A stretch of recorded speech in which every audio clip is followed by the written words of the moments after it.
These are the stories topping the news. The Independent Street Market gets underway. Dominica is a leader in renewable energy. West African leaders call for more aid for Ebola. Good afternoon. Welcome to the ZIZ Midday newscast. Today is Friday, September 26th. I'm Ebony Brandon. The Independent Street Market is underway here in St. Kitts and is expected to build momentum as the day progresses. On Thursday, ZIZ News caught up with Independence Celebration Committee member Lenrick Lake, who painted a clear picture of the two-day event. The central area is going to be around the circus, what we call the circus. But we're going to have a few booths down Bank Street, a few booths down Liverpool Road, and a few booths down Lower 4th Street by the bank.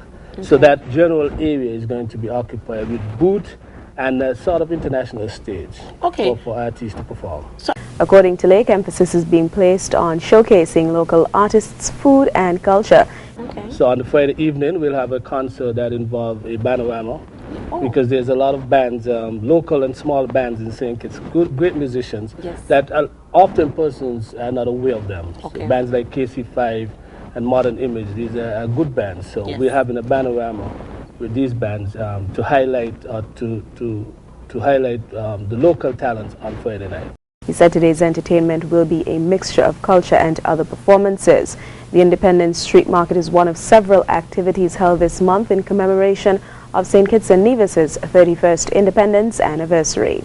Prime Minister the Right Honourable Dr. Denzel Douglas is continuing to remind the electorate of the need to return his party to power at the next election. Speaking during this week's edition of Ask the Prime Minister, Dr. Douglas shared the view that there is no need to change a government that continues to function effectively. If it's not broken, why fix it? Again, we emphasize, fellow citizens, residents, what we have achieved, we must protect. Do not allow persons whose ambitions to grab political power overtake this country and turn back the hand of time. And that is what this caller just said. If it is not broken, why fix it? Allow things to continue to progress. Allow things to continue to move forward. Allow our people to be able to celebrate our achievements. That was Right Honourable Dr. Denzel Douglas. The National Emergency Management Agency, NEMA, continues to sensitize the public on natural disasters that can be devastating to St. Kitts and Nevis. The latest initiative features a seismic, tsunami and earthquake public awareness campaign by a group of experts from the University of the West Indies, St. Augustine campus in Trinidad, and the Caribbean Tsunami Warning Program in Puerto Rico. Dr. Joan Latchman, seismologist at the Seismic Research Center at UWI, expressed her desire to safeguard the public as earthquakes in the region have increased over the years. Latchman went on that an earthquake occurring in Antigua or St. Martin can affect St. Kitts Nevis because the energy waves are traveling through the Earth's crust, and depending on the magnitude, those waves will travel longer distances. Dr. Latchman recently visited schools in St. Kitts to talk with teachers and, most importantly, students, and also shared critical information with the public via live call-in radio and television programs. A private session with media personnel was also held. In regional developments, Dominica is currently recognized as a leader in its quest to produce renewable energy. This is according to Honorable Dr. Kenneth Darrow, Minister for the Environment and Parliamentary Representative. The issue of climate change gives rise to the need for countries to move into renewable energy initiatives. Given the vulnerability of Dominica, it does the island well to do everything that is necessary to reduce the island's susceptibility to the effects of climate change, hence the Labour administration's geothermal initiative. The Honourable Darrow noted that funds in the supplementary estimates went toward preparing the nation to receive a package from the World Bank for climate change mitigation. The Viewfort Tourism Development Group in St. Lucia hosted a marina development meeting Wednesday. It featured the presentation of a concept proposed marina complex for the southern town. Officials and technocrats were supposed to evaluate and offer technical advice and expertise on the likelihood of such a project. We hear more in this report. St. Lucia Air and Seaports Authority, Invest St. Lucia, and the Ministry of Infrastructure were privy to a presentation on the proposed construction of a View Fort Marina, delivered by former hotelier Bob Hathaway of Marigot fame. The View Fort Tourism Development Group organized a high-level meeting of the wide cross-section of agencies to gain feedback and input on the feasibility of the idea. From Mr. Hathaway's presentation, we hope that these government ministries and agencies will identify some of the critical, technical, logistical, environmental, and other issues that need to be addressed. That will give Mr. Hathaway, the sort of guidance and support that is needed to move this project towards reality. Julius James of the View Fort Tourism Development Group sought to temper expectations, stating the proposed development is still in the seminal stages and there could be further iterations of the concept. He says even if the pitch wins over officials, the pertinent authorities and the government will have the final say on whether to proceed with such a project. Maritime consultant Cuthbert Didier says it's an excellent idea, which is decades overdue. He says enough of the island and areas such as Marigot Bay have benefited from the marina facilities. It is now time to give thought to executing a full-fledged yachting sector development in the geographically ideal south. Notice I purposely did not say marina because View Fort is blessed with a lot of flat land.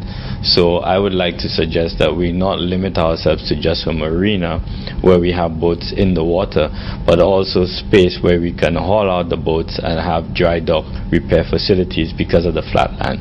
Didier wants the community of View Fort to embrace the idea of a marina and yachting facility as a hub for the playgrounds south of St. Lucia. The expert says the economic spin-offs could be immeasurable. The security component is going to be critical, but more so pitching View Fort as the gateway to the Grenadines. Internationally, discussions on combating the spread of Ebola virus are dominating much of the talks of the United Nations, where the affected countries are demanding more aid. Nathan Ferrandino has the details. The deadly Ebola virus dominated Day 2 of the United Nations General Assembly on Thursday. During a high-level meeting on the disease, leaders from the affected countries called for an acceleration of international aid to help contain the outbreak. Ebola is not only a disease of Sierra Leone and its neighbors, it is a disease of the world. The outbreak has killed nearly 3,000 people in just over 6 months, including a Spanish priest who died Thursday. He had contracted Ebola in Sierra Leone, where officials have placed 3 more districts under quarantine. The isolation of districts and chiefdoms will definitely pose great difficulties for our people in those districts. But the life of everyone and the survival of our country takes precedence over these difficulties. Back at the UN, President Barack Obama said there was a significant gap in the international response. Stopping Ebola is a priority for the United States. We'll do our part. We will continue to lead, but this has to be a priority for everybody else. Germany is among the latest countries to send aid. Equipment to set up a surgical ward is heading for Liberia. German officials say it's just the beginning of comprehensive aid for the region, but as leaders have warned, it'll take much more from every country to stop the deadly disease.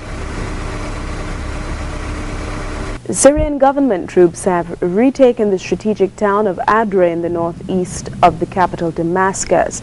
The loss is a blow to the rebels who are questioning the U.S.-led coalition's military campaign against the self-declared jihadist Islamic State in Iraq and the ISIL group. We hear more of this report. This has been the reality in Syria for over 3 years. Government airstrikes hit civilian and rebel positions almost daily. There are many front lines in this war. Douma, northeast of the capital, is one of them. Rebels here are not linked to the internationally focused fight against the Islamic State in Iraq and the Levant, and they have been losing ground. Further north of Douma, the army recaptured an industrial town. Adra is strategic territory, close to a main highway linking the capital to another government stronghold, Homs. I think on balance the regime is still ahead in most of these cases, And the problem for the rebels now, in the northwest especially, is that they're fighting on two fronts. The rebels have been facing offensives from both ISIL and Syrian government forces.